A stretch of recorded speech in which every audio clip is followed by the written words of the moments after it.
ایک شخص مولا امیر المؤمنین علی ابن ابی طالب علیہ الصلوۃ والسلام کی خدمت اقدس میں حاضر ہوا اور سوال کرتا ہے کہ مولا یہ ارشاد فرمائے، قرآن حکیم میں اللہ سبحانہ و تعالیٰ یہ ارشاد فرماتا ہے وقال ربکم ادعونی استجب لکم، کہ تم مجھ سے دعا کرو میں تمہاری دعا قبول کروں گا۔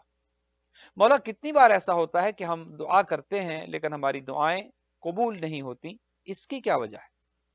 امیر المومنین علی حیدر کرار علیہ الصلوۃ والسلام ارشاد فرماتے ہیں کہ دیکھو تم لوگوں نے اللہ کے ساتھ 10 بے وفائیاں کی ہیں، جس کا نتیجہ یہ ہے کہ تمہاری دعائیں قبول نہیں ہوتی۔ فرمایا سب سے پہلی بے وفائی تو یہ ہے کہ تم نے اللہ کو پہچانا لیکن اس کا حق ادا نہیں کیا۔ فرمایا دوسری بے وفائی یہ ہے کہ تم پیغمبر اکرم پر ایمان تو لائے لیکن آن حضور کی سنت پر عمل نہیں کیا اور شریعت میں تبدیلیاں کی۔ فرمایا تیسری بے وفائی یہ ہے کہ تم نے قرآن حکیم کی تلاوت تو کی لیکن تعلیمات قرآنی پر تم نے عمل نہیں کیا۔ فرمایا کہ تم جہنم کی آگ سے اور دوزخ کے عذاب سے ڈرتے تو ہو لیکن کام وہی کرتے ہو جو تمہیں جہنم کی جانب دھکیلتے ہیں۔ فرمایا تم جنت جانے کا شوق تو رکھتے ہو لیکن بدقسمتی کے ساتھ کام وہ انجام دیتے ہو کہ جو تمہیں جنت سے دور کر دیتے ہیں۔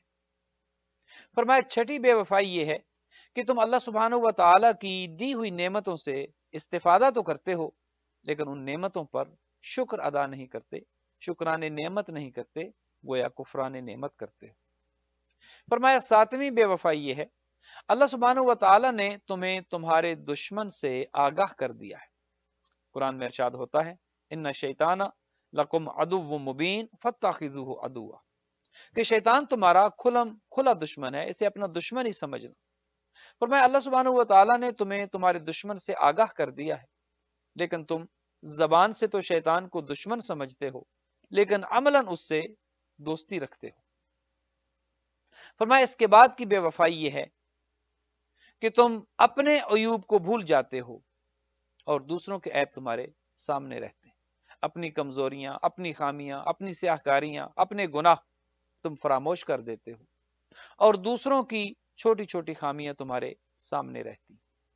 پھر فرمایا کہ تم موت کو حق تو جانتے ہو لیکن زاد راہ اکٹھا نہیں کرتے، زاد راہ جمع نہیں کرتے۔